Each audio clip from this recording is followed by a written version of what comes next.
राहुल गांधी ने बड़ा आरोप लगाया बिहार जो हरियाणा का चुनाव है वो चोरी से बनी हुई सरकार है।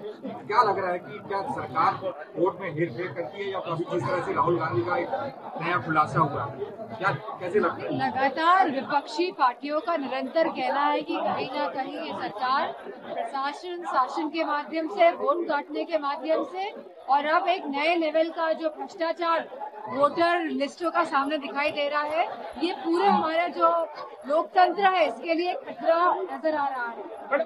बीजेपी ने अब एक नया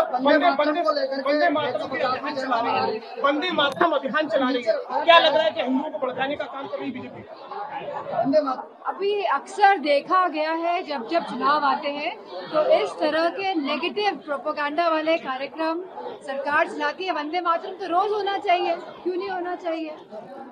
तो ये बेसिकली लोगों का ध्यान भटकाने के लिए, और जो मूल मुद्दे हैं जहाँ युवा और रोजगार का मुद्दा है, जहाँ पे आप युवाओं को नौकरी नहीं दे पा रहे, जहाँ आप कोई मैन्युफैक्चरिंग सेटअप्स नहीं कर पा रहे हैं, जहाँ शिक्षा और स्वास्थ्य की व्यवस्थाएं पूरी तरह चरमरा गई हैं और पूरे उत्तर प्रदेश में जिस तरह का भ्रष्टाचार देखने को मिल रहा है, मैं समझती हूँ इतना भ्रष्टाचार कभी किसी सरकार में कहीं नहीं हुआ।